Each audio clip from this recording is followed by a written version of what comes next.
ETF index mutual funds నేర్చుకుని stock మార్కెట్లో రాణించాలనుకుంటున్నారా? వెంటనే ఈ నెంబర్కి కాల్ చేయండి.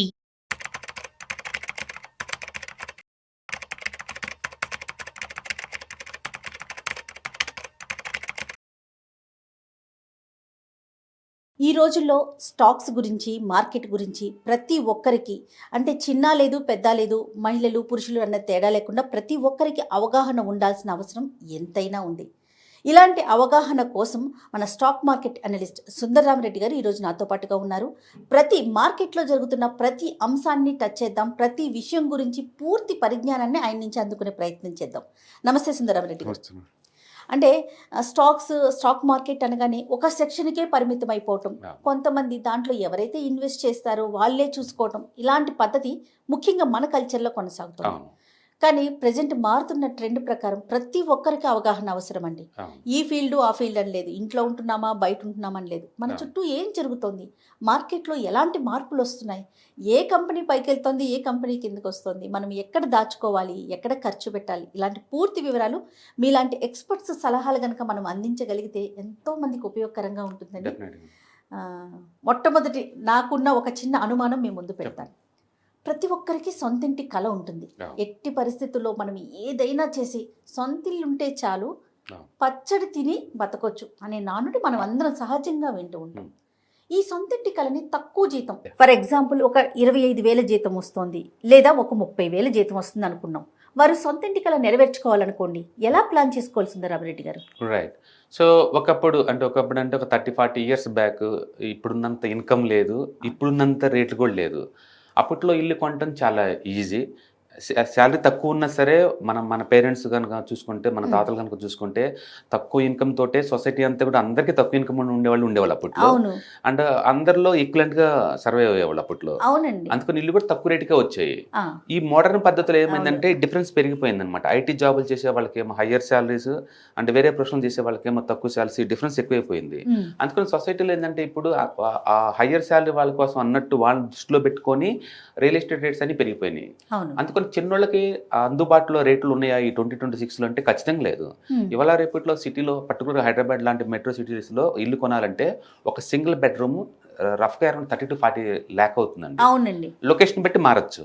ఓకే, అందుకని కరెంట్ మోడర్న్ ఏరియాలో ఎవరైనా సరే 25,000-35,000 సంపాదించుకునే వాళ్ళు ఇల్లు కొనాలి అనుకుంటే కనుక అది కల్లాగా ఉండాల్సిన అవసరం ఏం లేదు. ప్లాన్ చేసుకుంటే ఆ ప్లానింగ్ ఏంటంటే, మీరు ఏదైనా కొనాలి అనుకున్నారనుకోండి, సపోజ్ ఒక 20 years 30 years అలా ప్లాన్ చేసుకోవాల్సి ఉంటుంది.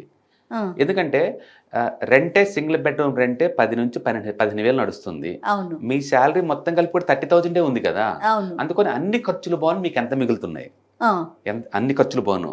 సపోజ్ ఒక సింగిల్ బెడ్రూమ్లోనో లేకపోతే సింగిల్ రూమ్లోనో అడ్జస్ట్ అవుతున్నారు అనుకోండి, మంత్లీ ఒక 5,000-10,000 సేవ్ అవుతుంది. ఒక 5,000 సేవ్ అవుతుంది అనుకుందాం, ఖర్చులన్నీ పోను. ఈ 5,000 రూపాయలని మనం జాగ్రత్తగా మార్కెట్లో కనుక ఇన్వెస్ట్ చేసుకుంటే, అంటే ఒక 20 years టైం కనుక ఇస్తే, 20 years 25 years కనుక టైం ఇచ్చారనుకోండి, రిటైర్మెంట్ కల్లా లేదా వాళ్ళ అబ్బాయిలు పెద్ద కల్లా కనుక డెఫినెట్గా ఇల్లు కొనుక్కునే ప్లానింగ్ వస్తుంది. ఓకే, కానీ ఆలోచన ఎలా ఉంటుందంటే సుందరరామరెడ్డి గారు, వన్స్ మనము ఒక 25,000 మనకు ఒక జీతం వస్తుందా, లేదా ఒక 30,000 వస్తుందా, ఇమీడియట్గా ఒక 2 years తర్వాత సొంత ఇంట్లోకి వెళ్ళిపోవాలి. అప్పు చేసైనా సరే ఏదో ఒకటి ముందు మొత్తంలో కొంత కట్టేసి ఇన్స్టాల్మెంట్కి వెళ్ళిపోదాం కదా అని అనిపిస్తుంది. ఈ ఆలోచన రాంగ్ అంటారా? మరి నో, రాంగ్ అనే బదులు ఈ ఆలోచన కూడా రైటే. 30 years బ్యాక్ 20 years బ్యాక్ అప్పట్లో హైదరాబాద్లో Janapriya apartments and Prajay builders ఇల్లు ఉండేవాళ్ళు. 1,50,000కి మనకి సింగిల్ బెడ్రూమ్లు అమ్మేవాళ్ళు. శాలరీ అప్పట్లో 5,000 వచ్చినా 7,000 వచ్చినా అందులో ఒక 2-3,000 రూపాయలు కటింగ్ పెట్టుకొని ఇల్లు కొనేవాళ్ళు.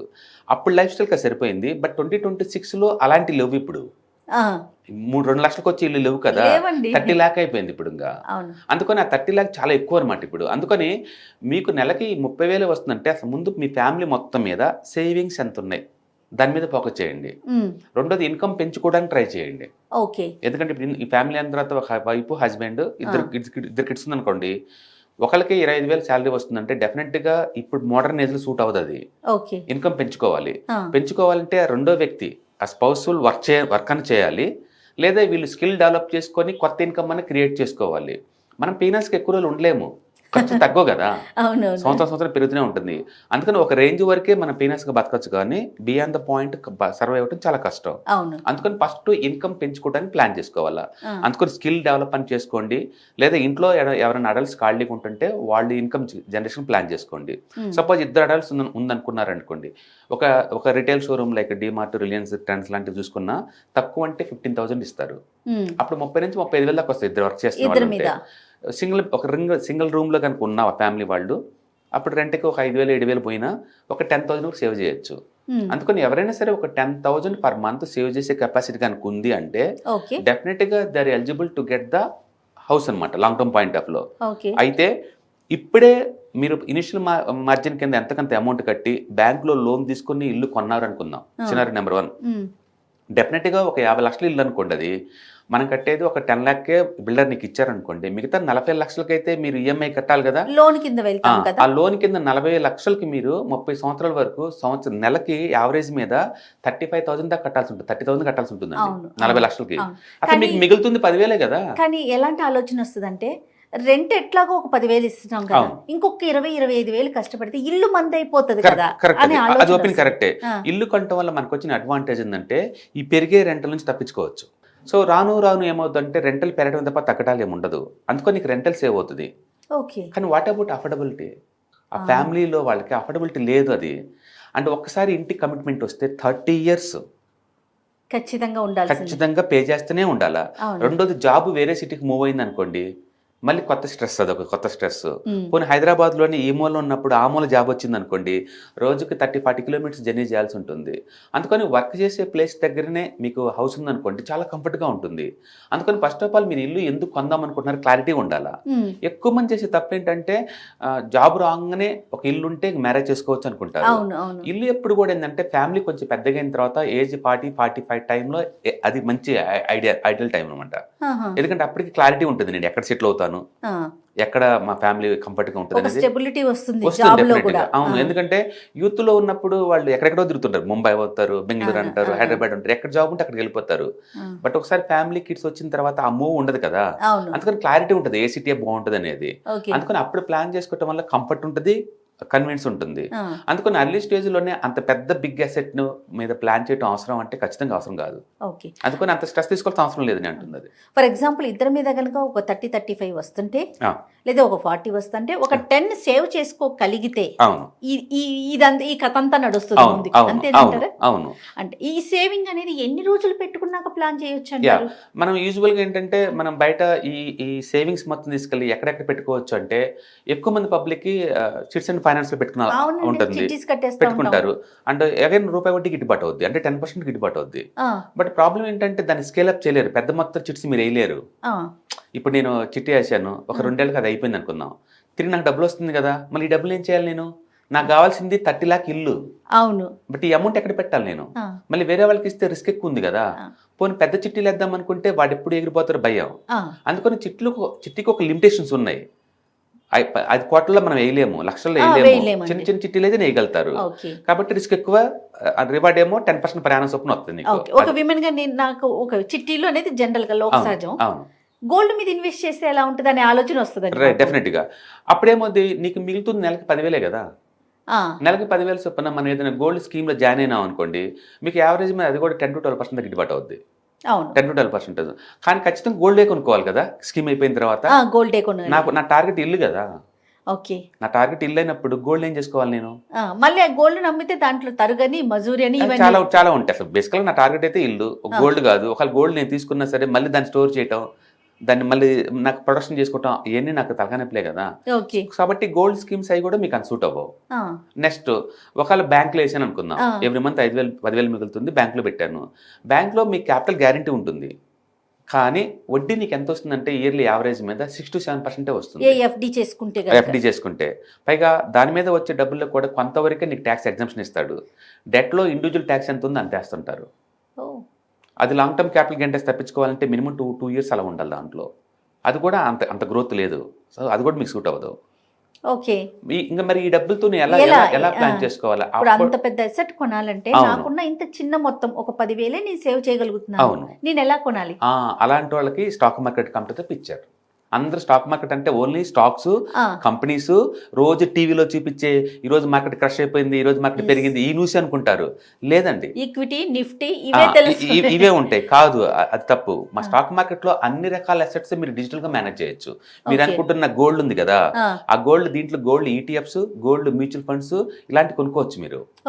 Gold features, gold options different format లో స్టాక్ మార్కెట్ లో ఏ వింగ్స్ వస్తాయి? ఇందులో మీకు గోల్డ్, సిల్వర్ ఇలాంటి కొనుక్కోవచ్చు. రియల్ ఎస్టేట్స్ రెంటల్ లాగా ఇచ్చుకునే ఆలోచన ఉందనుకోండి, రీడ్స్ అని దొరుకుతాయి. ఆ వచ్చే డబ్బుని అందరూ పంచుకుంటారు. 90% వచ్చే ఇన్కమ్ మొత్తాన్ని ఏ సంవత్సరం ఆ సంవత్సరం అందరూ పంచుకుంటారు. కాబట్టి ఎవరైనా సొంతంగా రియల్ ఎస్టేట్ కొని రెంట్కి ఇచ్చే బదులు స్టాక్ మార్కెట్ లోనే రీడ్స్ కొన్నారనుకోండి, మీకు ఆ రెంట్ వస్తుంటుంది. ఎప్పుడు కావాలంటే అప్పుడు స్పాట్ లో అమ్ముకోవచ్చు కదా. బయట మీరు అమ్మలేరు ఇన్ టైంలో. ఓకే, ఆ రియల్ ఎస్టేట్స్ ఉంటే తర్వాత డెట్ ఉంటుంది. బ్యాంకులో పెట్టినట్టు ఇక్కడ గ్యారెంటెడ్గా వచ్చే చోట మనం పెట్టచ్చు. డెట్ లో పెట్టచ్చు, స్టాక్స్ లో పెట్టచ్చు, అంటే ఇతర దేశాల్లో కూడా పెట్టచ్చు. ఇవి ఏ కంట్రీ ఇప్పుడు బాగా గ్రో అవుతుందో ఆ కంట్రీలో సంబంధించిన స్టాక్స్ లో కూడా పెట్టుకోవచ్చు. ఇట్లా మల్టిపుల్ జియోగ్రాఫికల్ వైజ్ గా ప్లస్ మల్టిపుల్ అసెట్ క్లాస్ లో మనం పెట్టుకోవచ్చు స్టాక్ మార్కెట్ లో. అంటే అందుకని స్టాక్ మార్కెట్ అనగానే స్టాక్స్ ఆ రోజు పడుతున్నాయి కదా, లేస్తున్నాయి కదా అని చెప్పేసి మనం భయపడాల్సిన అవసరం లేదండి. మీకు ఎందులో కంఫర్ట్ అనిపిస్తే ఆ అసెట్ లోనే డిజిటల్ కొనుక్కోండి. డిజిటల్ లో కొంటే కంఫర్ట్ ఏంటంటే నా డబ్బు ఎంతైనా గ్రో అయింది, అన్లిమిటెడ్. అప్పుడు బంగారం లాగా నేను అది పాట అయిపోగానే కొనుక్కోవాల్సిన అవసరం లేదు కదా, ఎప్పుడు కావాలంటే అప్పుడు అమ్మేసుకోవచ్చు. రెండోది రీడ్స్ లాగా ఎవ్రీ మంత్ డబ్బు వస్తూ ఉంటుంది, ఎవ్రీ ఇయర్ మీకు షేర్ చేసుకున్నప్పుడల్లా. అంటే మీకు నిరంతర క్యాష్ ఫ్లో ఉంటుంది. అందుకని స్టాక్ మార్కెట్ లో పెట్టడం వల్ల అడ్వాంటేజ్ ఏంటంటే మనీ అన్లిమిటెడ్ ఎంతైనా ఉంచుకోవచ్చు, లీగల్ సెక్యూర్, లిక్విడిటీ అన్లిమిటెడ్. నాకు ఎప్పుడు కావాలంటే అప్పుడు సెలబట్టి నొక్కేస్తాను. మాక్సిమం విత్ ఇన్ 24 hours ఏ డబ్బు బ్యాక్ వస్తుంది నీకు. స్టాక్స్ అయితే స్పాట్ లో వచ్చేస్తాయి డబ్బు. లిక్విడిటీ అన్లిమిటెడ్ ఉంటుంది. పైగా అది లీగల్ వైట్ మనీ. అది లీగల్ వైట్ మనీ. మీరు చెప్పే చిట్టి బ్లాక్ మనీ. అవునండి. రియల్ ఎస్టేట్ పెట్టినా అది బ్లాక్ మనీ. ఇంకా గోల్డ్ కూడా అంత కంఫర్ట్ ఏం కాదనమాట. అందుకని స్టాక్ మార్కెట్ అనేది ప్రతి ఒక్కళ్ళకి కూడా తెలుసుకొని ఫైనాన్స్ లిటరసీ ఎంతో కొంత పెంచుకొని మీకు ఎందులో అయితే నాలెడ్జ్ ఉందో ఆ నాలెడ్జ్ ఉన్న దాంట్లో పెట్టుకోండి. మీకు గోల్డ్లో నాలెడ్జ్ ఉందా, గోల్డ్ కంఫర్ట్గా ఫీల్ అవుతున్నారా, గోల్డే కొనుక్కోండి స్టాక్ మార్కెట్కి వచ్చేసి. లేదా మీకు రియల్ ఎస్టేట్స్ రెంటల్ ఇన్కమ్ మీద కమాండ్ ఉందా, అదే కొనుక్కోండి ఇక్కడికి వచ్చేసేసి. కొన్ని స్టాక్స్లో నాలెడ్జ్ ఉందా, స్టాక్సే కొనుక్కోండి. లేదా అమెరికాలో ఇన్వెస్ట్ చేద్దాం అనుకుంటున్నారు, ఇండియాలో కూర్చొని అదే పని చేయండి దీంట్లో. అందుకు స్టాక్ మార్కెట్ అనేది డిజిటల్ అసెట్స్ మీరు ప్రతిదీ మేనేజ్ చేయొచ్చు ఇక్కడ. అది మన చేతిలో, మన ఫోన్ లోనే ఉంటుంది. మీ ఫోన్ డిజిటల్ కంఫర్ట్ గా ఉంటుంది. అవును, ఉంటుంది. ఒక తరం నుంచి ఇంకో తరానికి పాస్ చేయడం చాలా ఈజీ. దాన్ని ఎస్టేట్ మేనేజ్మెంట్ అంటారు. ఇప్పుడు మనకు 10 ఎకరాల చోటు ఉంది అనుకోండి, మనమే సిటీ లైఫ్ కి వచ్చేసాము. మన కిడ్స్ ఎక్కడున్నా ఏం తెలుస్తుంది, లీగల్ కాంప్లికేషన్స్ ఏంటి. రేపొద్దున కిడ్స్ వెళ్ళి అమెరికాలో సెటిల్ అయ్యారు, వాళ్ళ ఆస్తులు ఎలా అందిద్దాం అనుకుంటున్నారు. అంటే ఫిజికల్ ఫార్మేట్ లో ఉంటే ఏ ఆస్తిని వాళ్ళకి అందిలేరు. డిజిటల్ గా ఉంటే ఈజీ కదా ట్రాన్స్ఫర్ చేయడం. పైగా వాళ్ళు ఈజీగా మేనేజ్ చేస్తారు వాళ్ళ మొబైల్లో, ఈ క్రెడెన్షియల్స్ వాళ్ళకి ఇస్తే. అందుకని ఆస్తులు ఎప్పుడు కూడా కంఫర్ట్ గా ఉండాలి, కన్వీనియంట్ గా ఉండాలి, లిక్విడిటీ ఉండాలి, ఎప్పుడు కావాలంటే అప్పుడు ఎన్కాష్ చేసుకునేలాగా ఉండాలి, ఫుల్ సేఫ్టీ ఉండాలి. ఈ ఫీచర్స్ మొత్తం స్టాక్ మార్కెట్ లో ఉంటాయి మీకు. అందుకని స్టాక్స్ అనగానే ఓన్లీ కంపెనీసే అని దూరంగా ఉండాల్సిన అవసరం లేదండి. ఇప్పుడు ఇందాక మనం బ్యాక్ వెళ్దామండి. సో 10,000 చొప్పున మనం దేంట్లో పెట్టుకుంటే, ఇప్పుడు మీరు ఒక 5 వింగ్స్ చెప్పారు, ఎందులో పెట్టుకుంటే ఎన్ని సంవత్సరాల తర్వాత సొంత ఇల్లు కొనుక్కోవచ్చు? రైట్. ఇప్పుడు సపోజ్ ఇప్పుడు నాకు స్టాక్ మార్కెట్ జీరో నాలెడ్జ్. టీవీలో చూస్తేనేమో సెన్సెక్స్ పడిపోయింది, నిఫ్టీ పడిపోయింది, అమెరికా ఏదో పడిపోయింది, జపాన్ ఏదో పడిపోయింది, ఇవన్నీ చెప్తున్నారు. చాలా భయపెడుతున్నారు. భయపడే దాని దగ్గర పోయి పెట్టడం అవసరమా? నాకేం తెలిస్తే అందులోనే మేనేజ్ చేసుకోవటం ఈజీ కదా. కానీ నాకు తెలిసిన దాంట్లో చూసుకుంటే లేదు, ఈ చిట్టీలు తప్ప ఏం లేదు, ఈ గోల్డ్ స్కీమ్ తప్ప ఇంకేం లేదు, వేరే వాళ్ళకి ఇస్తే ఎగ్గొట్టిపోతారని భయం. కానీ నా ఇల్లు అట్లీస్ట్ నేను చనిపోయిన నాటికని సొంత ఇల్లు చనిపోవాలి నా స్ట్రాంగ్ డిజైర్ అనమాట అట్లీస్ట్. అందుకని నేను ఏం తీసుకుంటే బెటర్ అంటే, మనం 2025లో ఉన్నాం, డిజిటల్గా అన్ని అవైలబిలిటీ ఉంది. అందుకని ఫైనాన్షియల్ లిటరసీ కొంచెం పెంచుకొని కంఫర్ట్గా ఫీల్ అయ్యి ఇలా స్టాక్ మార్కెట్లో పెట్టామనుకోండి మనకి బెస్ట్ అనమాట. మీరు అడిగారు కదా ఎందులో పెడితే బాగుంటుందని. మీకు ఏమీ తెలియనప్పుడు మల్టీ అసెట్ తీసుకోండి. మీకు ఆ అసెట్స్ గురించి తెలుసు కాబట్టి మీరు అది తీసుకోండి. అప్పుడేముంది, మీ డబ్బు తీసుకెళ్లి గోల్డ్ లో పెడతారు, సిల్వర్ లో పెడతారు, రియల్ ఎస్టేట్ లో పెడతారు, డెట్స్ లో పెడతారు, స్టాక్స్ లో పెడతారు, అమెరికన్ మార్కెట్ లో పెడతారు, అన్ని చోట్ల పెట్టుకుంటూ పోతారు. సిఎఫ్ఏ చదివిన క్యాండిడేట్స్ వాళ్ళు మేనేజ్ చేస్తా ఉంటారు వీటిని. అయితే ఫ్రీగా మేనేజ్ సలహాలతో. అవును. అప్పుడు వాళ్ళైనా దేంట్లో పెడతారు అంటే, మార్కెట్లో ఏది చీపర్గా వస్తుంటే ఆ అసెట్ క్లాస్లో పెడుతుంటారు, ఏది కాస్ట్లీ అయిపోతుంటే వాటిని నమ్మేస్తూ ఉంటారు వాళ్ళు. కాబట్టి వాళ్ళు గేమ్ షో రన్ చేస్తుంటారు. మనకి కన్వీనియంట్గా కంఫర్ట్గా హిస్టారికల్ డేటా లాస్ట్ 30 years మనం చూసామనుకోండి, నీకు 12 to 50% వచ్చే ఛాన్స్ ఎక్కువ ఉంది. అయితే గ్యారంటీడ్గా వస్తుందా అనే పదం వాడామనుకోండి, డెట్ ఫండ్స్ తప్ప ఏటికి గ్యారెంటీ అనే పదం వాడకూడదు మీరు. ఎస్. అందుకని షార్ట్ టర్మ్లో అప్ అండ్ డౌన్ అవుతుంది. మనకి హిస్టారికల్ డేటా చూసినప్పుడు మాత్రమే కంఫర్ట్గా ఫీల్ అవుతాం. ఓకే. హిస్టారికల్ డేటా ఏం చెప్తుందంటే మీకు యావరేజ్ మీద మల్టీ ఎసెట్ అలొకేషన్ ఫండ్లో కనిపెడితే మీకు యావరేజ్ మీద 12 to 15% వస్తుంది. యావరేజ్ మీద 5 years మీద. ఎవ్రీ ఇయర్ లా రాదు, ఎందుకంటే ఏదో ఒక అసెట్ అయ్యి అవుతుంది కాబట్టి. ఇప్పుడు ఎగ్జాంపుల్ లాస్ట్ ఇయర్ మనం చూసాం అనుకోండి, గోల్డ్ లాస్ట్ ఇయర్ 60% మూవ్ అయింది. అవునండి, 60%. అంతకుముందు సంవత్సరం మూవ్ అవ్వలేదు కదా, అందుకని ప్రతిసారి ఆ మూవ్ జరగవు. అదే టైంలో ఈ సంవత్సరం స్టాక్ మార్కెట్ బాగా డౌన్ అయింది, బట్ 2 years బాగా పెరిగింది కదా. అంటే కొన్ని అసెట్స్ పెరుగుతుంటే కొన్ని అసెట్స్ తగ్గుతుంటే బ్యాలెన్స్ అవుతా ఉంటాయి. ఈ ఎక్స్పర్ట్స్ ఏం చేస్తారంటే ఆ పెరిగే వాటిలో పెడతారు, పడే వాటిలో కట్ చేస్తూ ఉంటారు అనమాట. సుమారుగా ఇంత అమౌంట్ పెట్టుకోవాలి, ఇప్పుడు మల్టీ ఎసెట్స్ లో పెట్టుకోమన్నారు, ఇన్వెస్ట్ చేయమన్నారు. ఇంత అమౌంట్ ఇప్పుడు నా దగ్గర 10,000 ఉన్నాయి, నేను నెలకి 10,000 సేవ్ చేయగలను, మా లాంటి వాళ్ళకి ఎలిజిబిలిటీ ఉంటుందా? ఫర్ ఎగ్జాంపుల్ మీకు కావాలంటే డైలీ 10 రూపాయలు కూడా పెట్టుకోవచ్చండి. ఎవ్రీడే 10 రూపాయలు. మైక్రో సేవింగ్స్ అంటారు దాన్ని. మన దగ్గర డబ్బు ఉంటే 10 రూపీస్ కూడా పెట్టచ్చు. అంటే చాలా మంది 10 రూపీస్కి ఏం వచ్చింది అనుకుంటారు. డైలీ 10 రూపీస్ అంటే మంత్లీ 300 రూపాయలు అండి. మంత్లీ 300 రూపాయలు ఎస్ఐపి పెట్టేసి కెరీర్ స్టార్టింగ్లోనే, అంటే 20 ఏజ్లో కెరీర్ స్టార్ట్ అవుతుంది అనుకోండి, అప్పుడు పెట్టుకున్నారనుకోండి, 60 అప్పుడు రిటైర్మెంట్ చూసుకున్నారనుకోండి, రఫ్గా మీకు 1 crore వస్తుంది. Oh my God. అవును. ఇప్పుడు ఒక చిన్న కుండకి చిన్న రంధ్రం పెట్టింది అనుకోండి, మనం ఒక డ్రాపే కదా అనుకుంటాం. డ్యూటీకి వెళ్ళి సాయంత్రం వచ్చినప్పుడు చూడండి కుండంత ఖాళీ అయిపోతుంది. కుండంత ఖాళీ అయిపోతుంది. Simple concept. అందుకని ఏది తక్కువ కాదండి ఇక్కడ. రూపాయి కూడా దానికంటే ఒక వాల్యూ ఉంటుంది. అంటే మీరు ఒక 1 lakh rupees కనుక ఒకేసారి పెట్టేస్తే, బాబు పుట్టినప్పుడు ఎగ్జాంపుల్ కింద బాబుకి 25 to 30 వచ్చే లోపల 1 crore పోగొద్దండి. అంటే జనాలు సెటర్లు వేస్తారు, అంత ఈజీ అయితే డబ్బులు ఎందుకు రావట్లేదు అని. నాలెడ్జ్ లేదు కాబట్టి మీరు దాన్ని ఎక్స్ప్లోర్ చేయలేకపోతున్నారు. బట్ వేరే ప్రపంచం కూడా ఉంది, నాలెడ్జబుల్ ప్రపంచం అంటే ఒకటి ఉంది. ఒకసారి చూడండి, దానికి 30 years హిస్టరీ ఉంది. నిఫ్టీ 95 లో స్టార్ట్ అయింది, 95లో. అప్పటి నుంచి ఇప్పటి వరకు అంటే 30 years హిస్టరీ ఉంది నిఫ్టీకి. సెన్సెక్స్ 40 years బ్యాక్ స్టార్ట్ అయింది. అప్పటి నుంచి ఇప్పటిదాకా హిస్టారికల్ డేటా మీరు చూసుకోండి, అప్పుడు మీకు క్లారిటీ వస్తుంది. అవును కదా, ఇంత వస్తుంది కదా, నేను కూడా పెట్టుంటే నాకు కూడా ఇంత వచ్చేది అని క్లారిటీ వస్తుంది అనమాట. అందుకని మీ గోల్ ఇల్లు కొనుక్కోవటం అయ్యి ఉండొచ్చు, కారు కొనుక్కోవటం అయ్యి ఉండొచ్చు, రిటైర్మెంట్ కోసం అయ్యి ఉండొచ్చు, లేదా ఒక టూర్ పోవటం కోసం, నెక్స్ట్ 1 year లో ఒక టూర్ పోదాం అనుకున్నా, ఆ టూర్ కావచ్చు. ఏదన్నా సరే ఒక ఖర్చుకు, పెద్ద ఖర్చుకి ముందే ప్లాన్ చేసుకోవటం ద్వారా మనం స్మూత్గా రెడీ అవుతుంది మన జర్నీ అనమాట.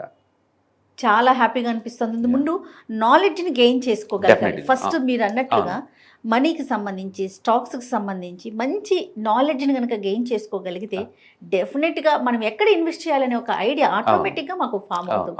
అంటే మీలాంటి ఎక్స్పర్ట్స్ వర్క్ షాప్స్ నిర్వహిస్తున్నారు కదా సుందరం రెడ్డి గారు, ఎట్లా అంటే ఎప్పుడెప్పుడు పెడతారండి? అంటే every month literally 1 or 2 times online webinar జరుగుతూ ఉంటాయి. అది 6 hours ప్రోగ్రామ్ అనమాట. దాంట్లో మీకు ఈటీఎఫ్స్ అంటే ఏంటి, ఇండెక్స్ ఫండ్స్ అంటే ఏంటి, మ్యూచువల్ ఫండ్స్ అంటే ఏంటి, అసలు స్టాక్ మార్కెట్లో ఎన్ని ట్రేడింగ్ మెథడాలజీస్ ఉంటాయి, ఏమేమి ప్రొడక్ట్స్ ఉంటాయి, మీకు కాంప్రహెన్సివ్ గా ఒక స్టెప్ మార్కెట్లో ఎంటర్ అవుదాం అనుకున్న వాళ్ళందరికీ ఇది బాగా యూజ్ అవుతాయి అనమాట. సూపర్. ఓకే. సో ఈ కింద స్క్రోల్ అవుతున్న నెంబర్ పై మీరు రింగ్ చేశారనుకోండి, పూర్తి డీటెయిల్స్ మీకు ఇస్తారు. మీరు ప్రోగ్రామ్ అటెండ్ అయిన తర్వాత మీ ఫీడ్బ్యాక్ ఇవ్వచ్చు, మీరు ఇంటరాక్ట్ అవ్వచ్చు, మీకున్న డౌట్స్ ని అడగచ్చు, మీకు క్లారిటీ ఉంటుంది అక్కడ ఏం జరుగుతుంది. ఆన్లైన్ కాబట్టి మీరు వరల్డ్ లో ఏ మూల ఉన్నా అటెండ్ అవ్వచ్చు. Super super. ఓకే, మీరే తీసుకుంటారు క్లాసెస్? ఓకే, మార్నింగ్ నుంచి ఈవినింగ్ అరౌండ్ 7 o'clock అలా 6 o'clock 3 hours ఉంటుందండి. 6 to 9 అలా ఉంటుంది. 2 days ఉంటుంది. ఓకే, దీనికి రిజిస్ట్రేషన్ ఏమన్నా ఉందండి? కింద స్క్రోల్ అవుతున్న నెంబర్ పై రింగ్ ఇస్తే మీకు డీటెయిల్స్ పాస్ చేస్తారు. అంటే మీకు దీంట్లో ఈ నెక్స్ట్ ఫ్యూచర్ లో కూడా మీకు అవసరమైన కొత్త ఈటీఎఫ్స్, మ్యూచువల్ ఫండ్స్ వస్తుంటాయి కదా, వాటిని ఎలా ట్రాక్ చేసుకోవాలా, ఎలా అనలైజ్ చేసుకోవాలా, అంటే ఏది తీసుకుంటే ఎంత రిస్క్ ఉందో మీకు క్లారిటీ ఉంటుంది.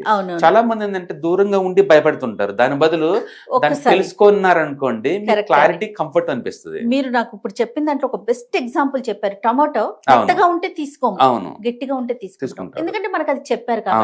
అలాగే ఫండ్స్ కూడా దీనికి సంబంధించి ఒక ఎక్స్పర్ట్ సలహా తీసుకుంటే డైరెక్ట్ గా మనమే ఇన్వాల్వ్ అవడానికి అవకాశం ఉంటుంది. సో వాటికి సంబంధించి మీరు వెబినార్లు, ఇలాంటి సెమినార్లు నిర్వహించడం, చాలా మందికి అవగాహన కల్పించడం చాలా సంతోషం అనిపిస్తోందండి. దీనికి సంబంధించి చూసే ఆడియన్స్ కి ఎవరికైనా సరే ఈ సెమినార్ లో పార్టిసిపేట్ చేయాలి అనుకుంటే కనుక కింద స్క్రోల్ అవుతున్న నెంబర్ కి ఒక్కసారి కాంటాక్ట్ అవ్వండి. థ్యాంక్ యూ అండి, థ్యాంక్ యూ సో మచ్. నమస్తే. హాయ్. స్టాక్ మార్కెట్ లో వాలటిలిటీకి దూరంగా ఉంటున్నారా? పోర్ట్ఫోలియోస్ అన్ని కూడా రెడ్ లో ఉండి బ్లీడ్ అవుతున్నాయా? అంటే స్టాక్ మార్కెట్ లో ఉండి సస్టైనబిలిటీ ఉన్న బిజినెస్ మోడల్ లాగా, లేదా స్టాక్ మార్కెట్ లాంగ్ టర్మ్ లో మంచి వెల్త్ క్రియేట్ చేసుకునే లాగా ప్లానింగ్స్ ఏమైనా ఉన్నాయా? అయితే అలాంటి వాళ్ళ కోసం ఈ ప్రోగ్రామ్ అండి, ETFs, index funds and mutual funds. మా స్టాక్ మార్కెట్ లో ఉండి కూడా సెక్యూర్ వేలో మనీ మేక్ చేసుకునే పద్ధతి ఏదైనా ఉందంటే రిటైలర్స్ కి ఈ మూడే అనమాట. దీంట్లో కాంప్రహెన్సివ్ గా మీకు ట్రైనింగ్ అండ్ గైడెన్స్ జరుగుతుంది. అండ్ వీకెండ్స్ లో జరిగే ఈ ప్రోగ్రామ్ లో అటెండ్ అవడం ద్వారా ETFs, index funds and mutual funds లో మీ నాలెడ్జ్ పెంచుకోండి. మీ పోర్ట్ఫోలియో మీరే మెయింటైన్ చేయడం ద్వారా ఇయర్లీ యావరేజ్ మీద 20 to 30% మనీ మేక్ చేసుకోండి. All the best. Thank you.